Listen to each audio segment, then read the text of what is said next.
justicia y en la cruz. De nadie más dependeré, solo en su nombre confiaré.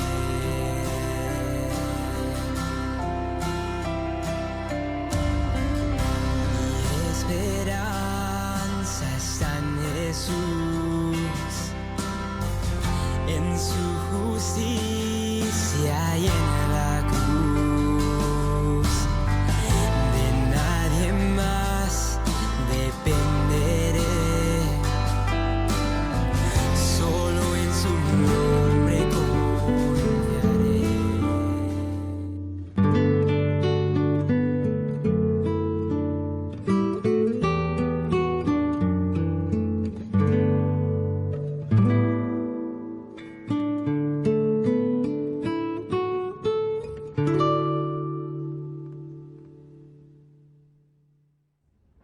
En el Antiguo Testamento hay muchos relatos de gigantes.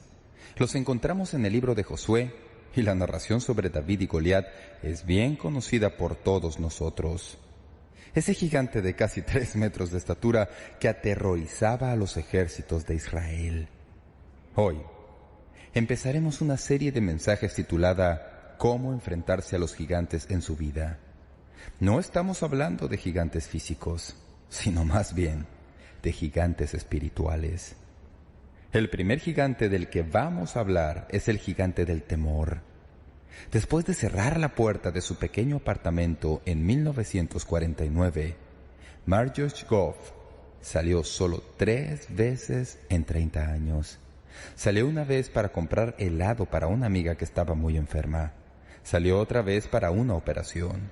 Y salió la tercera vez para el funeral de un pariente. Pero aparte de eso, entró a su casa cuando cumplió los 31 años y no salió, sino cuando cumplió los 61. Se encerró a sí misma por 30 años. Sufría de lo que llaman agorafobia, que es el miedo a espacios abiertos, así que se recluyó en su casa. Leí en una ocasión de un hombre que conducía un remolque y estaba cruzando el puente de la bahía de Shakespeare, siempre con el temor que un día, deteniendo su camión en medio del puente, no resistiera el impulso de saltar del puente. Así que, y esto en realidad sucedió, su esposa convino en esposarlo al volante para que no se viera tentado a hacerlo. Hay algunos relatos estrambóticos de personas que tienen fobias, pero permítanme preguntarles algo hoy. ¿Cuántos de ustedes tienen miedo de algo en particular? Veamos esas manos. Vamos, señoras. ¿Qué tal de culebras y arañas? Sé eso. No estoy seguro de que eso necesariamente sea una fobia. ¿Sabían que hay más de 100 fobias diferentes clasificadas y que 1 de cada 10 personas sufre severamente por alguna fobia respecto a alguna cosa? Que no es simplemente un temor general, sino un temor irracional. Es irracional en el sentido de que quiere decir que una persona puede estar esquiando en la montaña más alta del mundo y al día siguiente tener miedo de subir en un ascensor más allá del 10º piso de un edificio porque tiene fobia de lugares altos en los edificios. Así que hay muchas fobias. Algunos tienen miedo de ascensores, otros tienen miedo a la altura, otros tal vez tienen miedo a los aviones. No sé cuál sea su temor, pero no estamos hablando necesariamente de ese tipo de cosas en particular. De lo que estamos hablando hoy es del espíritu de temor que puede apoderarse de nuestra vida, un temor que puede surgir y empezar a dominar, porque el temor en sí no es malo.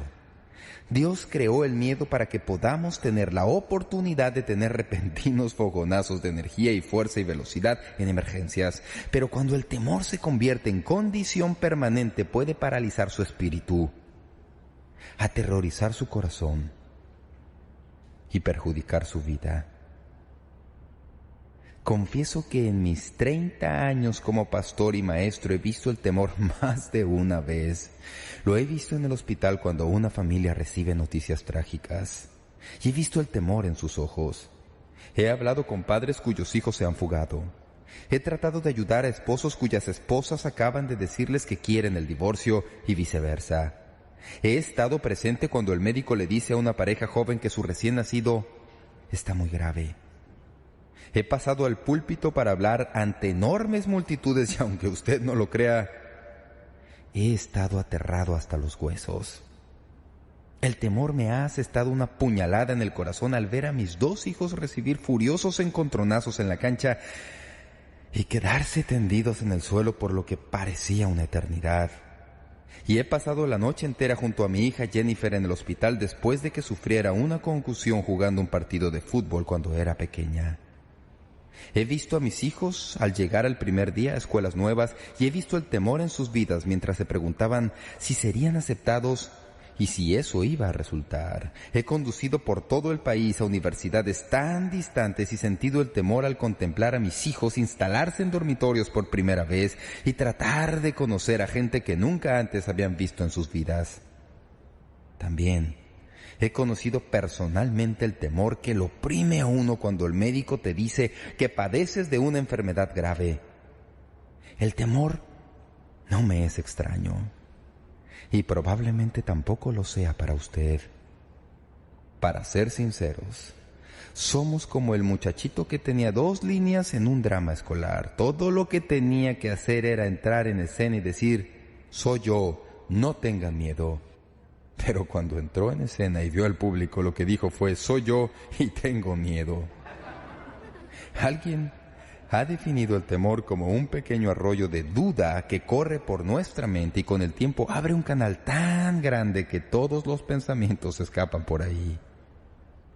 La Biblia no presenta la imagen del pueblo de Dios viviendo sin temor. No hay cosa tal como realidad sin temor. Siempre habrá algo de temor. A decir verdad, en el Antiguo y Nuevo Testamentos hay muchos relatos en lo que domina el tema del temor o miedo. ¿Qué tal de esos relatos de los discípulos en el mar de Galilea una noche, cuando la tempestad les cayó encima y tenían tanto miedo y el Señor tuvo que venir y calmar el mar? Hay muchas ocasiones cuando el temor es el principal drama en la historia, como David y Goliat. Saúl no salió a enfrentarse contra Goliat porque tenía miedo. No pudieron hallar a nadie en todo Israel que estuviera dispuesto a salir y luchar contra este gigante, excepto David. Pero la historia del Antiguo Testamento, que a mi juicio ilustra mejor los principios del temor con que usted y yo lidiamos todos los días, es la historia de los 12 espías que salieron de Cades Barnea y fueron a Canaán para explorar la tierra que Dios les había dado. El relato se halla básicamente en Números 13 y 14, pero se le repasa en una versión muy condensada en el libro de Deuteronomio capítulo 1. Así que quiero que abran la Biblia en Deuteronomio capítulo 1. Ahí, empezando con el versículo 19, tenemos el relato de este evento en la historia de Israel. Lo que quiero hacer hoy, amigos, es tomar esa narración y relatarla alrededor de los principios en cuanto al temor que brotan directamente del pasaje. Como ustedes recordarán de esta historia, Israel había sido libertado de Egipto, habían cruzado un desierto y ahora estaban listos. Justo en el umbral para pasar a la tierra de Canaán, la tierra que Dios les había prometido, la tierra que Dios le había dado a Abraham, la tierra de la que fluía leche y miel, la tierra prometida, la tierra con la que habían soñado todos los años de esclavitud en Egipto. Ahora, a punto de entrar en Canaán, Dios les permite mandar a algunos espías a la tierra para explorarla, para ver cuál es la mejor manera de entrar ahí, para ver las ciudades. Así que, como saben, los 12 espías fueron a la tierra para espiar. Al repasar la historia, vemos estos principios muy claramente y nos recuerdan que los principios que nos dominan cuando tenemos el espíritu de temor no son diferentes de los que ellos tuvieron en tiempos de Josué y Caleb. Para empezar, nos damos cuenta al leer la historia que el miedo descarta el plan de Dios. Empezando nuestra lectura en el versículo 19 leemos, «Y salidos de Horeb, anduvimos todo aquel grande y terrible desierto que habéis visto por el camino del monte del Amorreo, como Jehová nuestro Dios nos lo mandó, y llegamos hasta Cades Barnea. Entonces os dije, Moisés es quien habla. Habéis llegado al monte del Amorreo, el cual Jehová nuestro Dios nos da. Mira, Jehová tu Dios te ha entregado la tierra, sube y toma posesión de ella, como Jehová el Dios de tus padres te ha dicho, no temas ni desmayes. Ahí tenían ellos la garantía de poseer la tierra. Ahí estaba su invitación para ir y apoderarse de la tierra que Dios les había prometido, pero no quisieron hacerlo por el miedo. El miedo se apoderó de sus vidas y no pudieron permitirse creer que Dios en realidad los había llevado al lugar de su herencia y bendición. Quiero decirles que si ustedes se lo permiten, el temor dominará sus vidas y les impedirá experimentar el plan de Dios para su vida, porque como ven, hoy también tenemos una herencia. Esta herencia nos es indicada en las palabras de Pablo a Timoteo cuando nos dice que Dios no nos ha dado el espíritu de temor, sino de poder, de amor y de dominio propio. Dios no nos creó para ser criaturas dominadas por el miedo. Nos ha dado el principio de la fe por el cual vivir, y si decidimos vivir con miedo, estamos descartando el plan de Dios para nuestra vida. El mismo principio nos los da Pablo en el libro de Romanos, en donde dice: pues no habéis recibido el espíritu de esclavitud para estar otra vez en temor, sino que habéis recibido el espíritu de adopción por el cual clamamos, Abba Padre. Escúchenme con atención.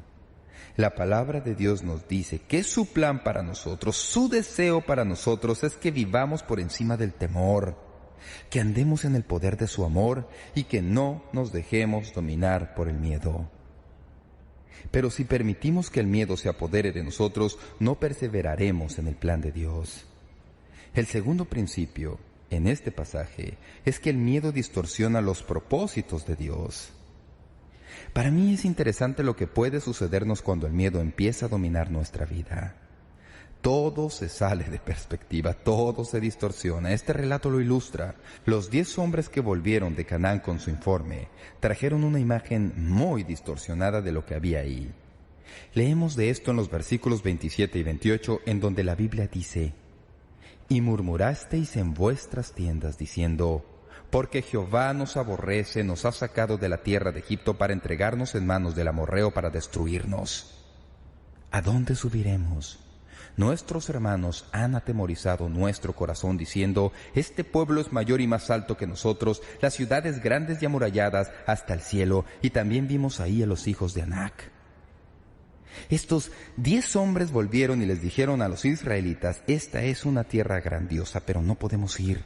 No hay manera de entrar en esta tierra porque está llena de gigantes. En efecto, vieron algunos gigantes, pero no hay evidencia alguna de que todas las personas que vieran fueran gigantes. ¿Cuántos de ustedes saben que el miedo toma a un gigante y lo convierte en toda una población? ¿Lo han notado?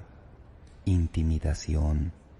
Vieron las ciudades que tenían grandes murallas y en realidad los habitantes de la tierra de Canaán los impresionaron tanto que cuando regresaron se convencieron de que Dios los había llevado hasta el umbral de la tierra de Canaán porque los aborrecía y quería destruirlos. Ustedes dicen, eso es lo más irracional que jamás se podría decir de Dios. Y sin embargo, cuando el temor empieza a controlar su vida, ya no se piensa correctamente y la razón sale por la ventana. El miedo distorsiona la vida y la imagen de todo. Si usted determina que va a permitir que el miedo se apodere de su vida, puede estar seguro de que va a tener una distorsionada imagen de la realidad. El temor distorsiona los propósitos de Dios. El miedo descarta el plan de Dios y distorsiona los propósitos de Dios, pero noten, en tercer lugar, que el miedo tomará todo lo que está teniendo lugar en su vida y lo destruirá. Desalentará a toda persona con quien usted se cruza. Como ven, el temor no es algo aislado, el temor no es algo que simplemente le toque a usted, el temor toca a todos los que usted toca. ¿No es interesante? Piénselo por un momento. 10 de los 12 hombres regresaron con un informe negativo y esos 10 hombres determinaron el destino de la nación de todo Israel. El curso de la nación cambiaría por los próximos 40 años solo por el testimonio de 10 individuos. ¿Cuántos saben que el miedo es contagioso? Alguien ha dicho que cuando regresaron de la tierra de Canaán, no solo hablaron de los gigantes que vieron, sino que trajeron consigo a los gigantes el gigante del miedo. Ese gigante se metió en su campamento y destruyó todo lo que había en el corazón de toda la nación, de la nación entera. Es como si se estuviera en algún edificio enorme, atiborrado de personas, y alguien gritara ¡fuego!, y el paisaje entero cambiará. El miedo distorsiona los propósitos de Dios y desalienta a su pueblo. Número 4. El miedo hace algo más. El miedo no cree en las promesas de Dios. Noten los versículos 29 al 33 y el fraseo cuidadoso con que se nos dice: entonces os dije, no temáis ni tengáis miedo de ellos. Jehová vuestro Dios, el cual va delante de vosotros, Él peleará por vosotros conforme a todas las cosas que hizo por vosotros en Egipto delante de vuestros ojos. Y en el desierto has visto que Jehová tu Dios te ha traído, como trae el hombre a su hijo, por todo el camino que habéis andado hasta llegar a este lugar. Y aun con esto no creísteis a Jehová vuestro Dios, quien iba delante de vosotros por el camino para reconoceros el lugar donde habíais de acampar, con fuego de noche para mostraros el camino por donde anduvisteis, y con nube de día. Escuchen, amigos, este relato en las vidas de los israelitas no fue simplemente el primer encuentro de los israelitas con Dios. No era que Dios estuviera diciendo, empecemos desde aquí y vayamos a la tierra prometida. Dios había estado con ellos en toda la experiencia en el desierto, todo su tiempo en Egipto, y la Biblia dice que Él los había llevado como se lleva cargado a un niño, y había estado con ellos en todo momento. Había andado con ellos, los había ayudado, les había ministrado, había librado sus batallas, les había dado comida, les había dado dirección con la nube y la columna de fuego, y toda esa experiencia la sabían en su corazón. Y ahí están, frente al reto de hacer lo que Dios les dice que hagan, y en lugar de hacerlo, pareciera como si todo lo que Dios hiciera por ellos se hubiera esfumado. ¿Saben lo que he aprendido con los años? Mientras que la fe es importante, y es importante desarrollar los músculos de la fe, a veces toda experiencia de fe es como empezar de nuevo. ¿Lo ha notado? Porque si ya se ha contemplado a Dios haciendo grandes cosas en el pasado, deberíamos ser capaces de apoyarnos en eso. Debería ser realmente fácil confiar en Él de nuevo. Pero ¿cuántos saben que a veces las cosas no resultan así? Los israelitas son una ilustración de eso. Determinaron que a pesar de todo lo que Dios había hecho para demostrarles su bondad, no iban a creer en la palabra de Dios. El miedo desobedece los principios de Dios. Este es el quinto punto, noten. Sin embargo, versículo 26, no quisisteis subir, antes fuisteis rebeldes al mandato de Jehová vuestro Dios. Sé que esto va a ser duro para algunos, pero permítanme repetirlo. Aquí es donde reside el punto crucial de todo esto. El miedo es desobediencia, temer es desobedecer a Dios. Hay una frase pequeña en la Biblia. Alguien dijo que contó las veces que se repite 365 veces. No sé si sea verdad porque no las he contado. Traté de contarlas una vez y no pude llegar a 365, así que no uso esta ilustración como dato fijo, pero muchas veces en la Biblia encontramos esta breve frase. ¿Sabe cuál es? No temas. Díganlo en voz alta. No temas. ¿Cuántas veces Dios tiene que decirnos, no temas? ¿Cuántas veces Dios tiene que decirnos, no temas? Para que entendamos que si tememos, no estamos haciendo lo que Dios nos dice. Ustedes dicen, bien, Pastor Jeremiah, no puedo evitar sentir miedo. Vamos a hablar de eso en unos momentos, pero lo importante que hay que entender es que si Dios nos ha dado el principio de la fe, negar ese principio es negar el plan de Dios para nuestra vida. Y el temor destruye y desobedece los principios de Dios. Dice aquí, sin embargo, no quisisteis subir, antes fuisteis rebeldes al mandato de Jehová vuestro Dios. Ahora, veamos el resultado de todo esto. Estoy tratando de avanzar en la historia rápidamente, así que escuchen. El resultado fue que no creyeron a Dios, no creyeron que Dios fuera a proveerles lo que les había prometido darles. Así que en el siguiente pasaje bíblico que se lee en Deuteronomio y también en el libro de Números, lo que se descubre es esto, que a la generación entera que no creyó a Dios, le fue prohibido entrar en la tierra prometida. Toda la generación adulta, la generación de Josué y Caleb, a toda esa generación le fue prohibido entrar en la tierra prometida, y así pasaron los próximos 40 años vagando por el desierto hasta que toda una generación murió. Los únicos dos a quienes se les permitió entrar en la tierra prometida fueron Josué y Caleb. ¿Saben lo que Josué y Caleb hicieron por los próximos 40 años? Continuamente tenían que volver a cruzar la frontera para asistir al funeral de sus amigos porque tuvieron que esperar a que todos los demás murieran. Lo interesante del pasaje es que los pequeños, que ellos temían que iban a caer víctimas de los gigantes de la tierra, los pequeños fueron a quienes se les iba a permitir entrar en la tierra prometida después de que toda la generación de adultos muriera. Los hijos finalmente pudieron entrar a la tierra prometida bajo el liderazgo de Josué. ¿Cuántos saben que si el miedo domina su vida, a la larga destruirá todo lo que Dios quiere hacer por usted? ¿A cuántos he conocido a quienes Dios les ha hablado y les ha dado dirección en su vida, tal vez llamándolos a algún ministerio o al campo misionero o para hacer algo especial, y por el miedo han rehusado hacerlo, y su vida entera se convierte en un peregrinaje sin rumbo y sin significado?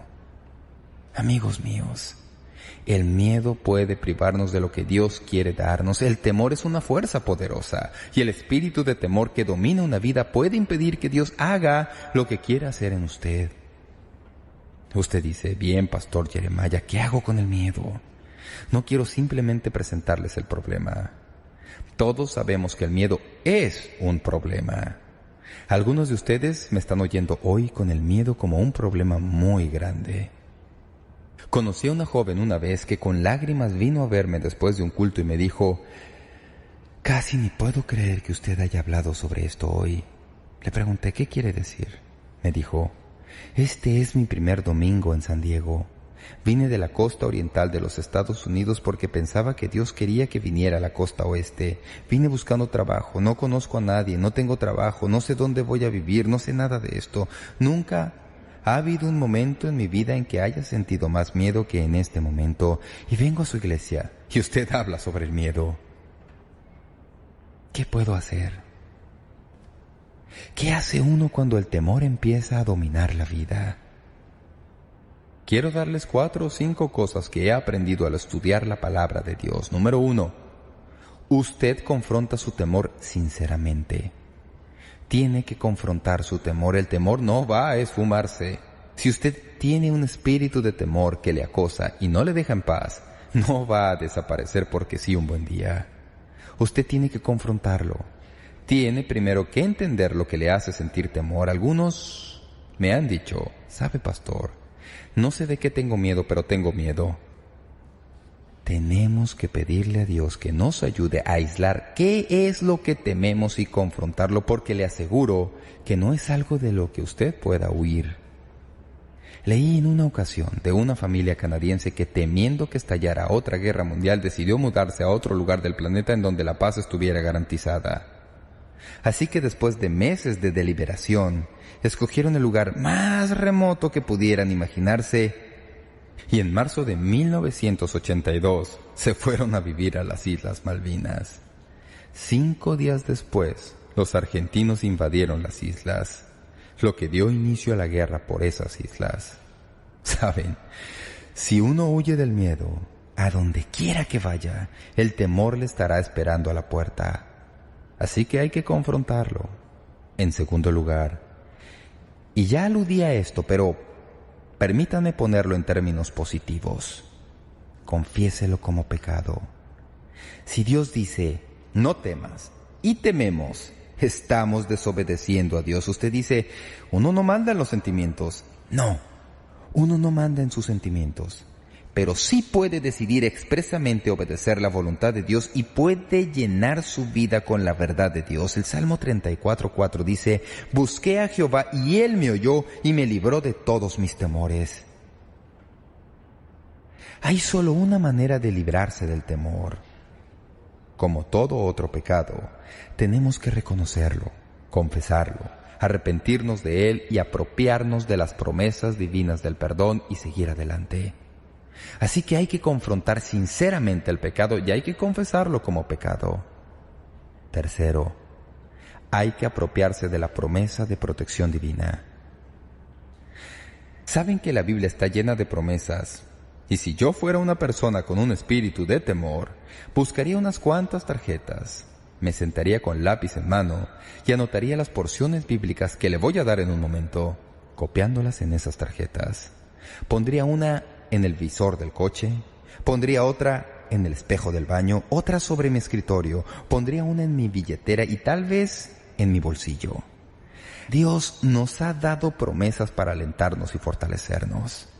Usted dice, ¿de qué promesas está hablando? Permítanme darles 4 o 5 que ustedes puedan anotar.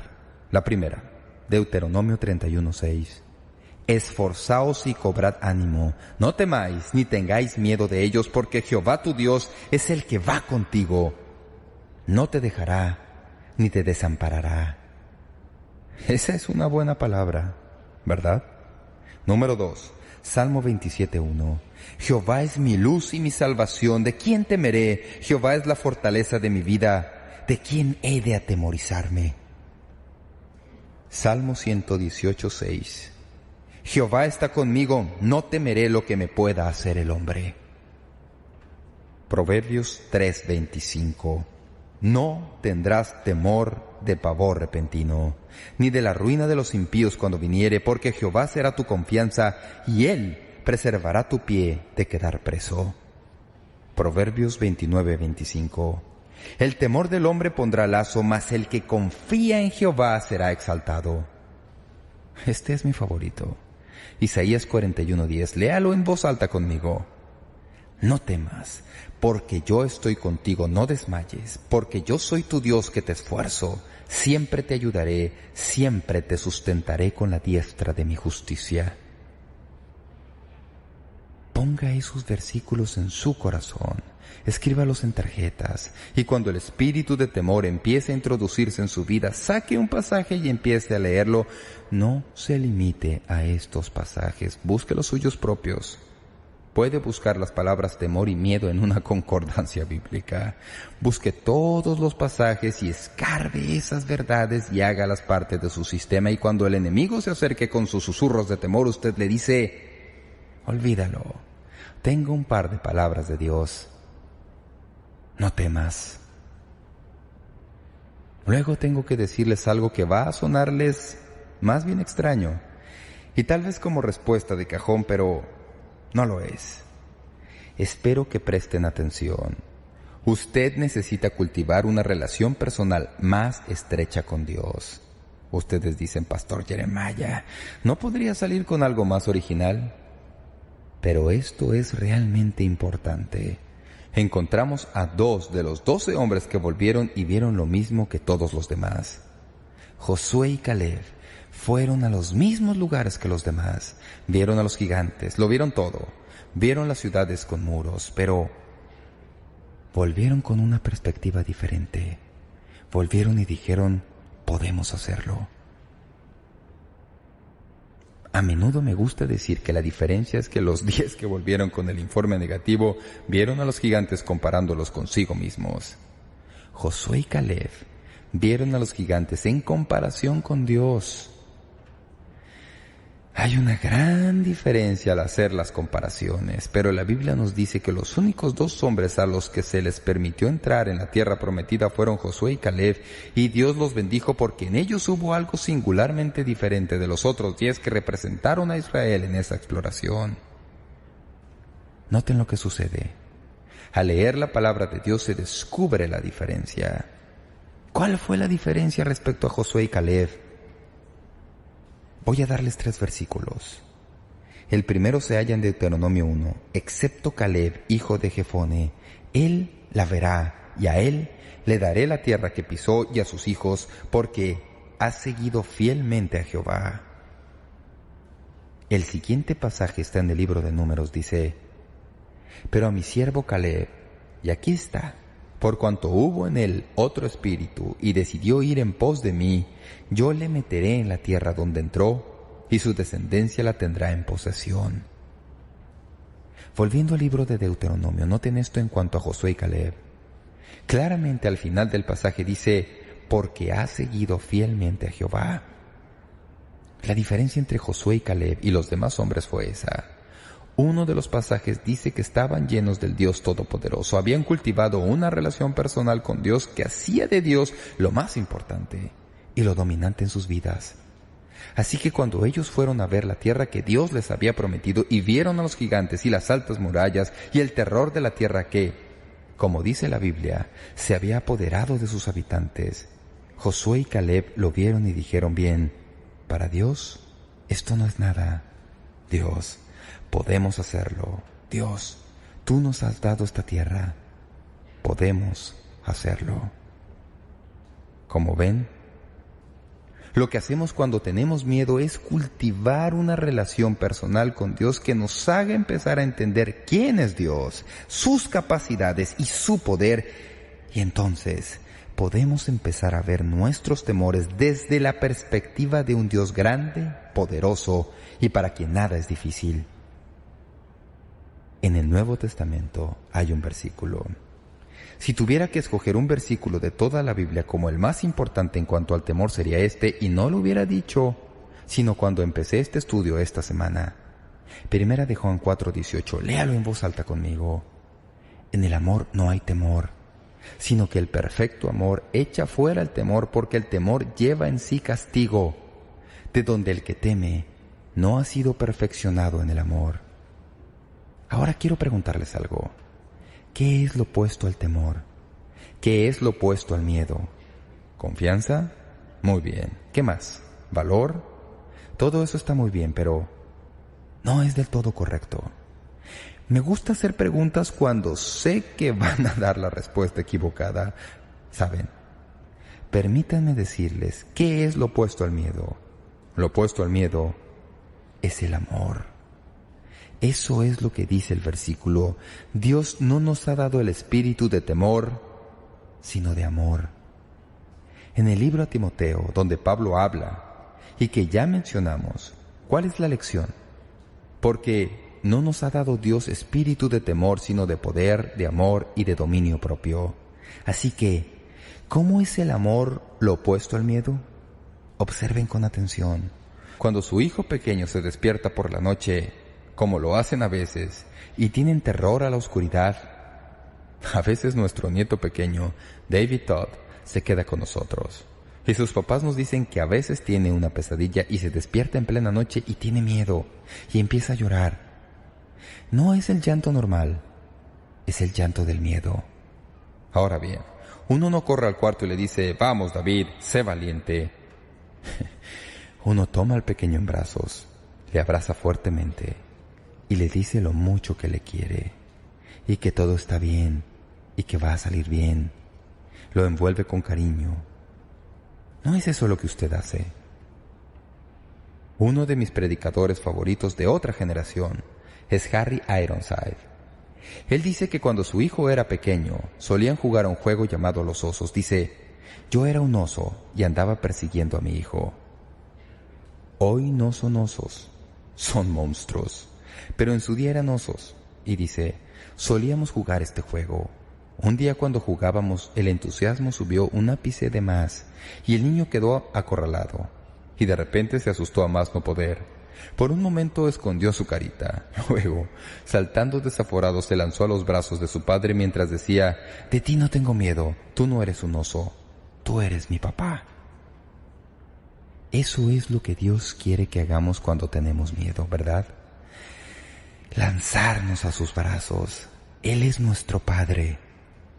Lo opuesto del miedo es el amor.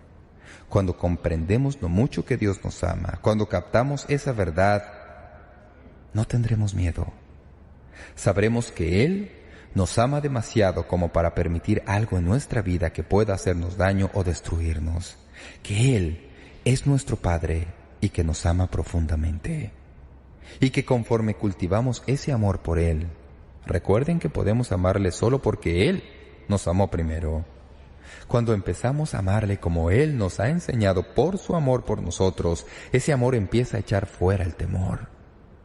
Cuando el temor viene, empezamos a expresar en nuestros corazones el amor a Dios que se derrama en nuestros corazones por el Espíritu Santo, alcanzando a los que nos rodean y ministrándoles.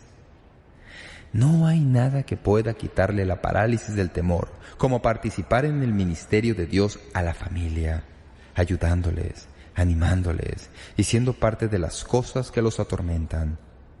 El perfecto amor echa fuera el temor. Así que, cultive una relación estrecha con Dios, aprenda a conocerle como su Padre. No dedique mucho tiempo a pensar en sus temores, pase todo el tiempo que pueda aprendiendo a conocer a su Padre Celestial y se entusiasmará al saber que Él le ama como le ama. Hay una cosa más antes de cerrar nuestra Biblia. He estado hablando primordialmente a los creyentes porque todos lidiamos con el temor, pero quiero tomar unos momentos y hablar a usted que tal vez no conozca al Señor Jesús. ¿Sabía que uno de sus temores, tal vez el que domina a más personas, es el temor a la muerte? La muerte es el gran temor. Tenía un amigo en la ciudad donde yo solía ministrar antes que tenía tanto miedo a la muerte que conservaba una botella de oxígeno en todo lugar imaginable en su casa. Tenía una en cada coche, tenía una en cada baño, una en cada dormitorio, una en la cocina y otra en la cochera. Un día fui a visitarlo y le pregunté, ¿qué es esto?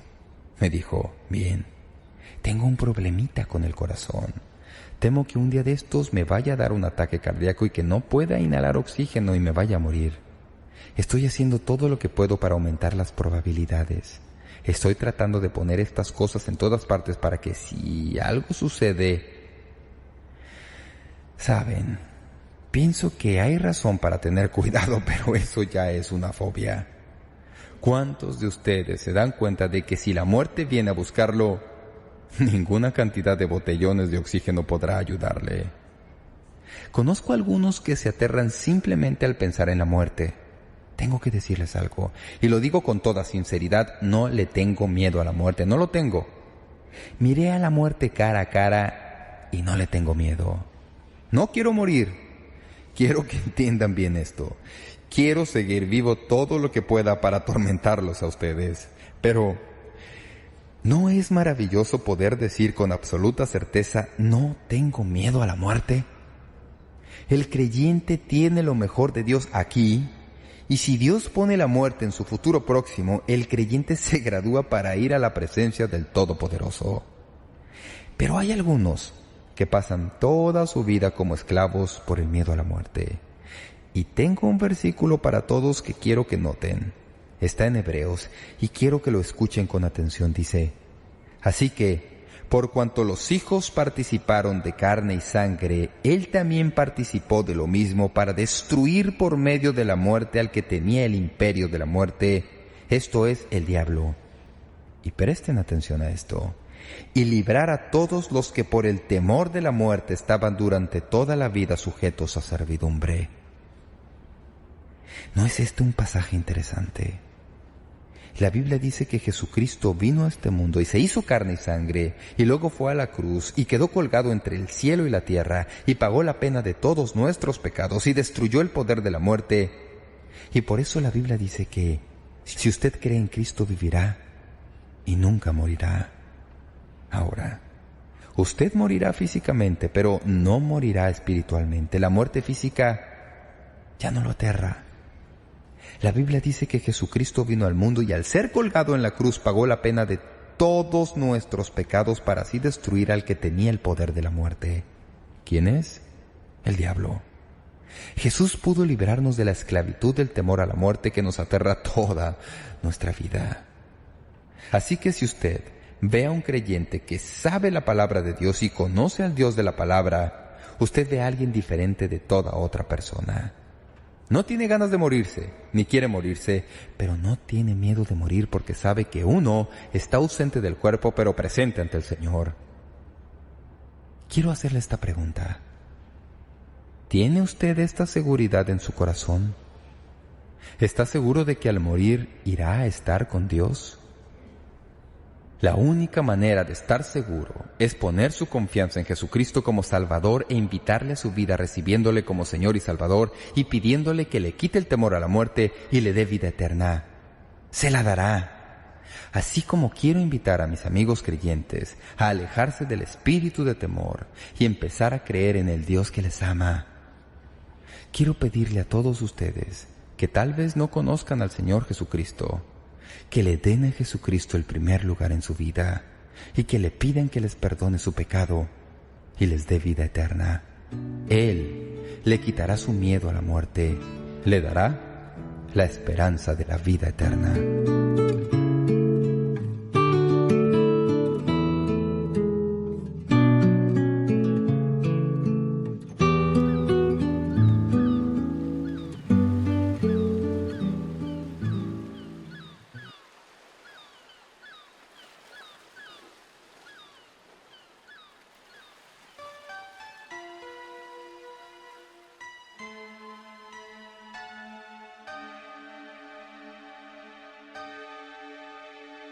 Cuando lloras por las veces que intentaste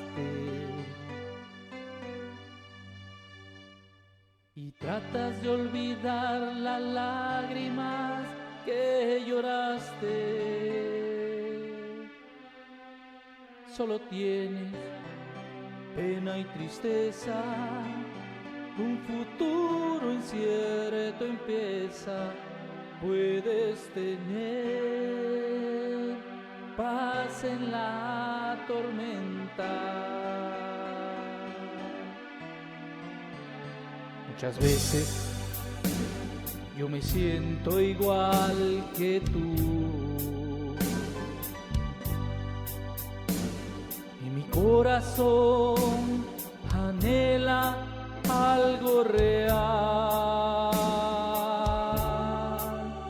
El Señor viene a mí y me ayuda a seguir en paz en medio de la tormenta. Puedes tener paz en la tormenta. Fe y esperanza cuando no puedas seguir, aun con tu mundo hecho pedazos, el Señor guiará tus pasos.